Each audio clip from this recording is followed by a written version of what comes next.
ஒரு ஒரு முதலமைச்சராக இருந்த தலைவருக்கு வீட்டில் ஏசி இருந்ததுன்னு சொன்னா அது தப்பு கிடையாது. அதை ஏன் சொல்லி காமிக்கணும்னு தான் நான் கேட்டேன். இன்னைக்கு அவர் பயன்படுத்திய வீட்டில் விருதுநகர்ல இருக்கக்கூடிய இடங்கள்ல பாக்குறப்ப கூட அவர் வீட்டில் ஏசி வச்சிருந்தாரு அப்படின்றதுக்கான ப்ரூஃப் இருக்கு. அப்படி இருக்கப்ப அதை தானே திருச்சி சிவா சொன்னாரு. ஏன் சொல்லணும்னு கேட்கிறேன் நான். இருக்கிறத சொல்றது என்ன சத்தப்பு? ஏன் சொல்லணும்னு கேட்கிறேன். ஏசி ஆடம்பர பொருள்னு சொல்றீங்களா நீங்க? கலைஞர் வந்து ஒரு மேல எவ்வளவு பற்று இருந்துச்சுன்னா அவர் போற எல்லா பயனுறு விடுதலையும் ஏசி வைக்க சொன்னாரு. அவருடைய காமராஜருடைய இன்னல்களை புரிஞ்சுக்கிட்ட ஒரு தலைவராக கலைஞர் இருக்கிறாரு. காமராஜர் மட்டுமா போவாரு இந்த பயணியர் விடுதிக்கு? இப்ப காங்கிரஸ் பேசுறப்ப இன்னொரு கூடுதலா வார்த்தைகள் சொல்றாங்க. காமராஜர் திமுகவோட கட்டுக்கதையினாலதான் காமராஜர் வீழ்த்தப்பட்டார் அப்படின்னு நாடாளுமன்ற உறுப்பினர் ஜோதிமணி அவர்கள் சொல்றாங்க. இதை நீங்க எப்படி பாக்குறீங்க? காமராஜர் எதிர்த்து தான் திமுக பிரச்சாரம் செய்தது. இந்திய அரசியல் வரலாற்றில் அந்த காங்கிரஸ் என்கிற இந்தியாவை ஆண்டு கொண்டிருக்கிற இன்பத் தமிழகத்தில் ஆதிக்கம் செலுத்திய காங்கிரஸை வீழ்த்துவதற்கு அன்னைக்கு பிரச்சாரம் செய்த பொழுது காமராஜர் தான் எங்களுக்கு பேசும் பொருள். ஆனா அந்த காங்கிரஸ்காரங்க ஏற்க மாட்டாங்க. அது போய் சுத்த பொய் அப்படின்றாங்க. காங்கிரஸ்காரங்க படிக்கிறது இல்லை தம்பி. ஒரு காமராஜர் பிறந்த நாள் விழா கூட கொண்டாடாத பாவிகள் அவங்க. காங்கிரஸ் பேசுறப்ப கூட்டணி ஆட்சி அப்படின்றதையும் ரொம்ப வலியுறுத்தி பேசுறாங்க. இன்ன வரைக்கும் அப்படி கூட்டணி ஆட்சி எல்லாம் தமிழ்நாட்டில் பாசிபிளே இல்லை அப்படின்ற கதையெல்லாம் விட்டோடிங்க. திமுக கூட்டணி இல்லாம திமுக தனித்து நிற்குமா அப்படின்ற ஒரு கேள்வியும் கேட்கிறாங்க. காங்கிரஸ் என்ன செய்யுமா? கூட்டணி விட்டு வெளியேறிடுமா? எத்தனை வருஷமா இதே பேசுவீங்க, கூட்டணி ஆட்சி தரமாட்டோம் அப்படின்னு பேசுவீங்க. வரைக்கும் பேசுவோம். கிரவுண்ட்ல இறங்கி வேலை பார்க்கறதுக்கு காமராஜர் தொண்டர்கள் தேவை, காங்கிரஸ் தொண்டர்கள் தேவை, மதிமுக தேவை, விசிக தேவை. ஆனா ஆட்சிக்கு வந்தோடனே அதிகாரத்துல மட்டும் திமுக காரங்க தான் இருப்பாங்களா அப்படின்றது அவங்களுடைய கோரிக்கை. எப்படி நீ எம்எல்ஏ ஆனது? எப்படி காங்கிரஸ் வேலை செய்து எம்எல்ஏ ஆகுறாங்க? காங்கிரஸ் வேலை செய்து எம்எல்ஏ ஆக முடியுமா?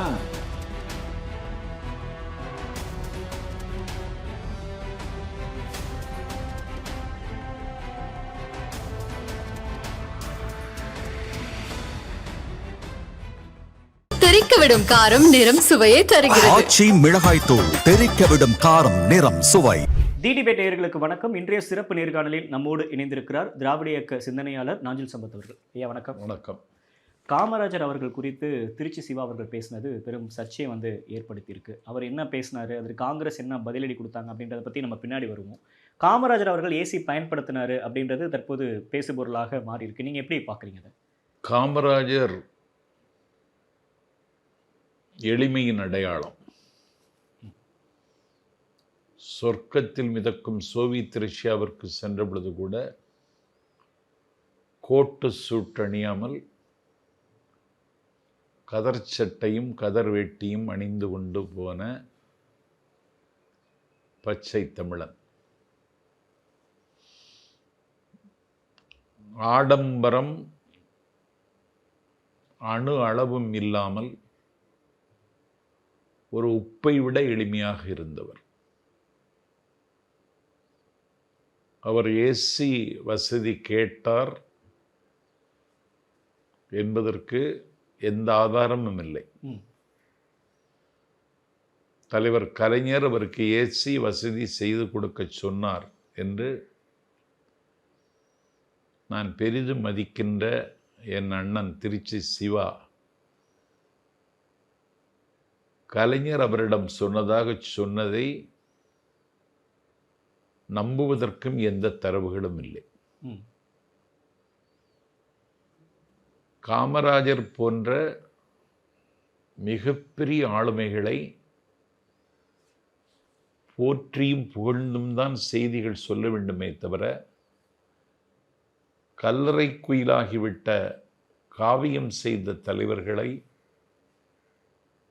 களங்கப்படுத்துவது மாதிரி ஒரு சின்ன சொல் சொன்னாலும் அதை ஏற்றுக்கொள்ள இயலாது. இதையும் களங்கம்னு பார்க்கணும். அவர் கேட்டாரு, அதற்கான உதவிகள் அப்போதே கலைஞர் செஞ்சு கொடுத்தாரு அப்படின்ற அந்த ஒரு பார்வையில தான் அணுகணும். காமராஜர் கேட்கிற இடத்துல இல்லை. அவர் தேசிய அரசியல்ல கொடுக்கிற இடத்தில் இருந்த மகத்தான தலைவன். ஒரு விருதுநகர் என்கிற, அது விருதுநகர் இன்றைக்கு, நேற்றைக்கு அது விருதுப்பட்டி. அந்த கிராமத்தில் பிறந்து 9 ஆண்டு காலம் இந்தியாவினுடைய விடுதலைக்கு சிறை இருந்து 9 ஆண்டு காலம் அன்னை தமிழகத்தின் முதலமைச்சராக இருந்து காமராஜ் பிளான் என்கிற ஒரு பிளான் மூலம் காலத்தால் மூத்தவர்கள் அரசியல் அதிகாரத்தை அனுபவிக்க முடியாத ஒரு திட்டத்தை ஜவஹர்லால் நேரு நடைமுறைப்படுத்துவதற்கு வாசல் திறந்து வைத்து ஆல் இண்டியா காங்கிரஸின் அக்ராசனர் என்கிற சிகரத்தை தொட்டு ஒரு மிகப்பெரிய தலைவர் யாரிடத்திலும் எதுவும் கேட்பார் என்று சொல்வதை ஏற்க முடியாது.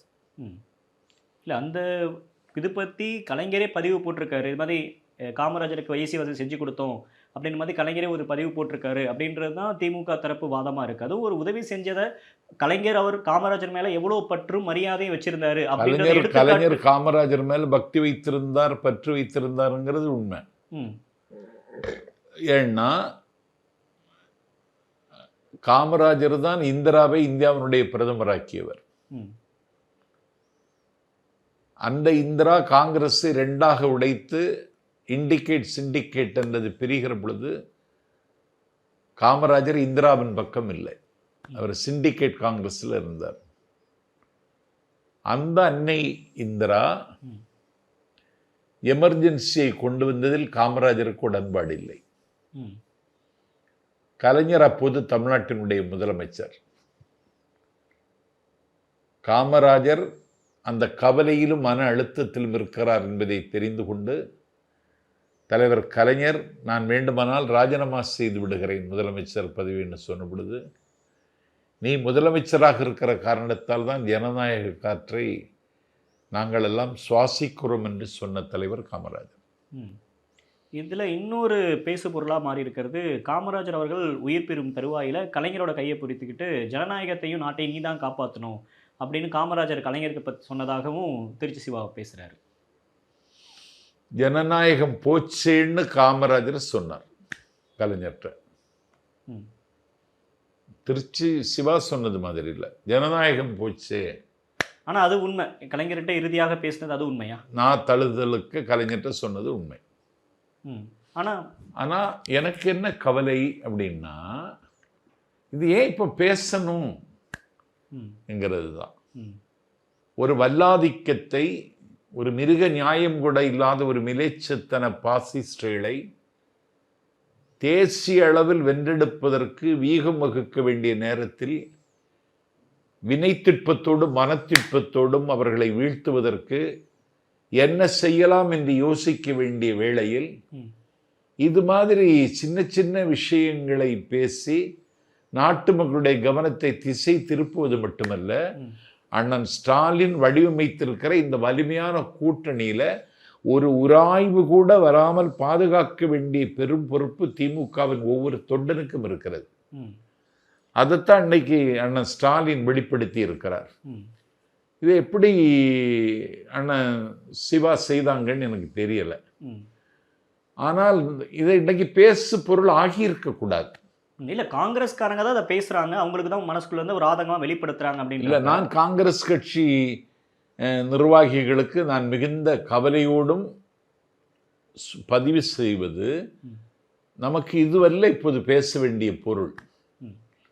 நாம் பேச வேண்டிய பொருள், இன்னைக்கு இந்தியா பாகிஸ்தான் போர் நடந்தது. ஒரு காஷ்மீரில் பகல்காமில் இந்தியாவுடைய சுவிட்சர்லாந்து என்கிற பகுதியில் பட்ட பகலில் 26 பயணிகள் துடிக்க துடிக்க சுட்டு கொல்லப்பட்டார்கள். அந்த குற்றவாளிகளை இதுவரைக்கும் கண்டுபிடிக்கல. தட்டமில்லாமல் அடித்து விடுவோம் என்று தாம் தூம் என்று தர்பார் செய்த அமித்ஷா இதுவரைக்கும் பொறுப்பேற்கல. ஒரு ஜம்மு காஷ்மீர் மாநிலத்தினுடைய மக்களால் தேர்ந்தெடுக்கப்பட்ட முதலமைச்சர் இந்த நாட்டில் சுதந்திரமாக இயங்க முடியவில்லை. அவரே வேலி ஏறி ஒரு நினைவு தினத்தை கொண்டாடுவதற்கு போக வேண்டிய நிலைமைக்கு இன்றைக்கு ஆட்பட்டிருக்கிறது தேசம். இப்படி தேசத்தின் பிரச்சனைகள் நிறைய இருக்கின்றன. ஒரு மிகப்பெரிய நெருக்கடியில் என் நாடு சிக்கி இருக்கிற காலகட்டத்தில் ஒரு குடியேற்ற கொள்கையில மாறுதல் அறிவித்த அமெரிக்காவினுடைய அதிபர் ட்ரம்ப் கிட்டத்தட்ட 15 லட்சம் பேர் 17 லட்சம் பேர் இந்தியாவுக்கு வரக்கூடும் என்கிற அச்சம் கவிந்திருக்கிற நிலையில முதற்கட்டமாக அனுப்பிய 205 பேர்களை போர் விமானத்தில் அனுப்புகிறார். போர் விமானத்தில் குடிக்க தண்ணி கிடையாது, சுவாசிக்க காற்று கிடையாது. போர் விமானத்தில் அனுப்புகிறார். ஒரு சின்னஞ்சிறிய நாடு கொலம்பியா இப்படி போர் விமானத்தில் அனுப்புவதை நாங்கள் அங்கீகரிக்க முடியாது. அந்த போர் விமானத்தை கொலம்பியாவில் தரையிறக்க அனுமதிக்க மாட்டேன். இல்ல இப்ப பாஜகவுக்கு எதிராக இங்க நம்ம ஒரு ஸ்ட்ராங்கான ஒரு ஃபைட் பண்றாங்க. திமுக அலைன்ஸ் எல்லாம் ஆமா, பண்றாங்க. ஆனா இருக்கிறப்ப ஒரு காமராஜர் மாதிரி மக்கள் பெரிதும் மதிக்கக்கூடிய அந்த ஒரு அடையாளத்தை ஒருத்தர் வந்து அவமதிக்கிற மாதிரி பேசுறாருன்றப்ப காங்கிரஸ்காரங்க எப்படி அமைதியா இருப்பாங்க நம்ம எதிர்பார்க்க முடியும்? அதைத்தான் சொல்றேன் நான். நீங்க அதுக்குத்தான் முக்கியத்துவம் கொடுக்கணும்னு தவிர இதை அப்படி கடந்து போயிடணும். இல்ல எப்படி கடந்து போக முடியும்? அப்படி ஒரு நோக்கம் திமுகவில் எந்த தொண்டனுக்கும் இல்லையே, சிவானனுக்கு கூட இல்லையே. இல்ல இதுக்கு முன்னாடி திமுகவை சேர்ந்த ஒரு பேச்சாளர் போடுறப்ப ராஜாஜி 3 ஸ்கூல்ல தானே காமராஜர் திறந்தார் அப்படின்றதும் பேசு பொருளா மாறினுச்சு. அப்ப காங்கிரஸ் அது தெளிவில்லாத பேச்சு, முட்டாள்தனமான பேச்சு. 6000 பள்ளிகளை காமராஜர் திறந்தார். இன்னும் சொல்ல போனா காமராஜர் குடியேற்றம், அதாவது குடியாத்தம் தொகுதியில் வேட்பாளராக நிற்கிறார். ஒரு முதலமைச்சர் ஆக வேண்டும் என்றால் ஒருவர் சட்டமன்ற உறுப்பினர் ஆகி தீர வேண்டும். காமராஜருக்கு சம்பந்தம் இல்லாத தொண்டை மண்டலத்தில் குடியாத்தத்தில் போய் நிற்கிறார். குணாளா குலக்குழந்தை சென்று வா வென்று வா என்று காமராஜரை கொண்டாடினார் அப்போது அண்ணா. பச்சை தமிழர் வெற்றி பெற வேண்டும் என்று காமராஜரை வாழ்த்தினார். குடியேற்றத்தில் காமராஜர் வெற்றி பெற்றார் என்றால் அந்த வெற்றிக்கு காங்கிரஸ் மட்டுமல்ல காரணம், கழகமும் காரணம் என்பதையும் வரலாறு பதிவு செய்திருக்கிறது. அதனால காங்கிரஸ் கட்சியின் மதிப்பிற்குரிய நிர்வாகிகள் இதை கடந்து செல்லுங்கள். காமராஜரை குறைத்து மதிப்பிடவோ அவரை குறைத்து பேசுவதற்கோ எந்த திமுக தொண்டனும் முன்வர மாட்டான். அதை அண்ணன் ஸ்டாலின் அனுமதிக்கவும் மாட்டார். ஆனா அப்ப ஸ்டாலினுக்கு ஒரு விதமான நெருக்கடியை ஏற்படுத்தி இருக்கா திருச்சி சிவாவுடைய பேச்சு? ஏன்னா ஒரு அறிக்கையெல்லாம் கொடுக்குற அளவுக்கு ஆகியிருக்கான்னு ஆயிடுச்சு இல்ல. பொன்முடி ஒரு வகையில நெருக்கடி கொடுத்தா சிவா அண்ணன் இன்னொரு வடிவத்தில் வர்றாரோன்னு ஒரு கவலை திமுக தொண்டனுக்கே இருக்கே. இப்ப காங்கிரஸ்ல இருக்கிறவங்க பேசுறது திருச்சி சிவா மன்னிப்பு கேட்கணும் அப்படின்ற இடத்துக்கு வராங்க. நீங்க என்ன நினைக்கிறீங்க? இல்ல, நான் வருத்தம் தெரிவிக்கிறேன், திரும்ப பெற்றுக்கொள்கிறேன் அண்ணா சிவா சொல்லிட்டார். அதை பெருந்தன்மையாக எடுத்துக்கொண்டு பேசினது சரின்னு சொல்லுங்க, இல்லைன்னா தப்புன்னு சொல்லுங்க. அது என்ன அப்படின்னு இங்க திருச்சி வேலுசாமி மாதிரியான காங்கிரஸ்காரர்கள் பேசுறாங்க. அவர் பேசுனது தப்பு தான், அதை நானும் ஒத்துக்கிறேன். ஆனா அதையே பேசி கொண்டிருக்காதீர்கள், நமக்கு நிறைய வேலை இருக்கு அப்படின்னு நான் சொல்றேன். காமராஜர் பத்தின உங்களுடைய மதிப்பீடு என்ன தமிழ்நாடு அரசியல்ல? அதிசயம் அவர். பூவுக்குள் ஒளிந்திருக்கும் கனிக்கூட்டம் அதிசயம், துளை செல்லும் காற்று இசையாதல் அதிசயம். வைரமுத்து பாட்டு சொல்றீங்க. குருநாதர் இல்லாத குயில் பாட்டு அதிசயம்னு வைரமுத்து சொல்றாருல்ல. அதை விட அதிசயம் தலைவர் காமராஜர். இந்தியாவில் 2 பிரதமர்களை தீர்மானித்தவர், 6000 பள்ளிகளை திறந்தவர், நவீன தமிழகத்தை உருவாக்குவதற்கு பல்வேறு திட்டங்களை அறிமுகம் செய்தவர், ஆதாயம் தேடுகிற ஆதாய சூதாடிகளின் கையில் இருக்கிற இந்த அரசியல்ல எந்த ஆதாயமும் இல்லாமல் ஒரு 7 வேட்டி 7 சட்டை வச்சுட்டு இந்த நாட்டில் காலமாகி போன கர்மயோகி அவர். பெற்ற தாய் அவருக்கு கடிதம் எழுதுகிறார். அன்புள்ள மகன் காமராஜுக்கு அம்மா சிவகாமி எழுதுகிற கடிதம். உன்னுடைய நலனுக்காக நான் விருதுநகர் மாரியம்மனை பிரார்த்திக்கிறேன். மகனே, நான் முதலமைச்சருடைய அம்மா என்று நான் என்னை கருதி கொள்ளவில்லை. ஆனால் சில பேர் வந்து விடுகிறார்கள் வீடு தேடி, அவர்களை உபசரிக்க வேண்டும். நீ அனுப்புகிற 50 ரூபாய் எனக்கு போதவில்லை, ஒரு 10 ரூபாய் கூட எனக்கு அனுப்பித்தா என்று கேட்டார்கள். அந்த 10 ரூபாய் அனுப்பித்தா என்று தாய் கடிதம் எழுதியதற்கு பிறகு, அம்மா உங்கள் கடிதம் கிடைத்தது, 10 ரூபாய் அதிகம் வேண்டும் என்று கோரியிருந்தீர்கள், நான் ஒரு இரவலருக்கு மாதம் 10 ரூபாய் கொடுப்பது உனக்கு தெரியும். அந்த ரூபாயை அவருக்கு கொடுக்காமல் இருந்தால்தான் உனக்கு 10 ரூபாய் கொடுக்க முடியும். ஆகவே 10 ரூபாய் உனக்கு அனுப்ப வழி இல்லை. 50 ரூபாயிலேயே செலவை சரி கட்டி கொள்ள வேண்டும் என்று கேட்டுக்கொள்கிறேன். இப்படிக்கு அன்புள்ள மகன் கு. காமராஜ் என்று 10 ரூபாய் பெற்றதாய் கேட்ட பொழுது கொடுக்காத ஒரு தலைவரை படித்தா கண்ணீர் வராது. அப்படி ஒரு தலைவர் அவர். இப்போ உங்களுக்கு அது நினைக்கிறப்ப நெகிழ்ச்சியா இருக்கு. எனக்கே நிகழ்ச்சியா இருக்கு. அங்க ஒரு அமைச்சர் போகிறார். காமராஜருடைய அம்மா சிவகாமி திருமுனையில் நின்று திருக்குழாயில் தண்ணி பிடிச்சிட்டு இருக்காங்க. முதலமைச்சருக்கு அம்மா. அந்த அமைச்சர் உடனடியாக ஆட்சித்தலைவரை கூப்பிட்டு, பொதுப்பணித்துறை பொறியாளரை கூப்பிட்டு உடனடியாக காமராஜருடைய வீட்டுக்கு பைப்பு கனெக்ஷன் கொடு அப்படின்னு விருதுநகர் நகராட்சி ஆணையாளருக்கு உத்தரவிட்டாச்சு. அமைச்சர் சென்னைக்கு வந்தார். நீ யாருக்கு மந்திரி? துறைக்கு மந்திரியா விருதுநகருக்கு மந்திரியான்னு கேட்டார்.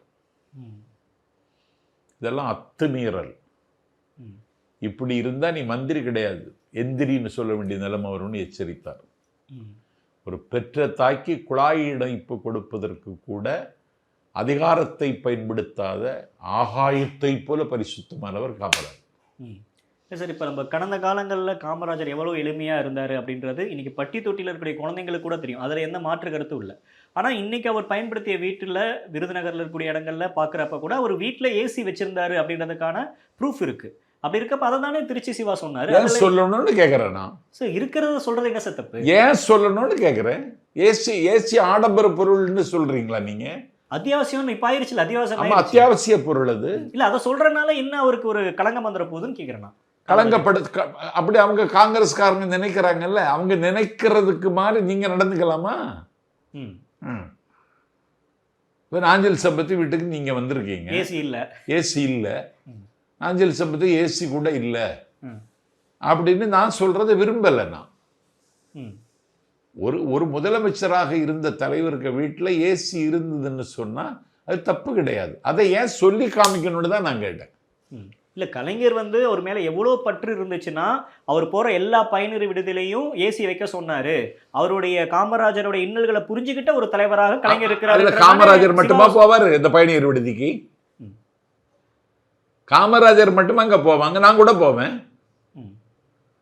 அதெல்லாம் நான் சொல்லி இதை பேசி இருக்கவே கூடாது அண்ணன் சிவா. இப்ப காங்கிரஸ் பேசுறப்ப இன்னொரு கூடுதலா வார்த்தைகள் சொல்றாங்க. காமராஜர் திமுகவோட கட்டுக்கதைகளாலதான் காமராஜர் வீழ்த்தப்பட்டார் அப்படின்னு நாடாளுமன்ற உறுப்பினர் ஜோதிமணி அவர்கள் சொல்றாங்க. இதை நீங்க எப்படி பாக்குறீங்க? காமராஜர் எதிர்த்து தான் திமுக பிரச்சாரம் செய்தது. காங்கிரஸை வீழ்த்துவதற்கு தான் திமுக பிரச்சாரம் செய்தது. இந்திய அரசியல் வரலாற்றில், தேசிய அரசியலில், இந்திய அரசியல் வரலாற்றில் நிலத்திமிங்கலங்கள், பண்ணை பிரபுக்கள், நிலத்திமிங்கலங்கள், பண்ணை பிரபுக்கள், பங்களாவாசிகள், காங்கிரஸ்காரர்கள் சொல்றீங்க. காங்கிரஸ்காரர்கள் தான். அவர்களுக்கு கையில தான் அதிகாரம் இருந்தது. பெருமிட்டு முறையிலேயே கோடி கோடியாக சம்பாதித்தவர்கள் உண்டு. அந்த காங்கிரஸ் என்கிற இந்தியாவை ஆண்டு கொண்டிருக்கிற இன்பத் தமிழகத்தில் ஆதிக்கம் செலுத்திய காங்கிரஸை வீழ்த்துவதற்கு அன்னைக்கு பிரச்சாரம் செய்த பொழுது காமராஜர் தான் எங்களுக்கு பேசு பொருள். அல்ல என்ன தப்பு? கட்டுக்கதைகளால வீழ்த்தப்பட்ட கட்டுக்கதை ஒண்ணும் கிடையாது.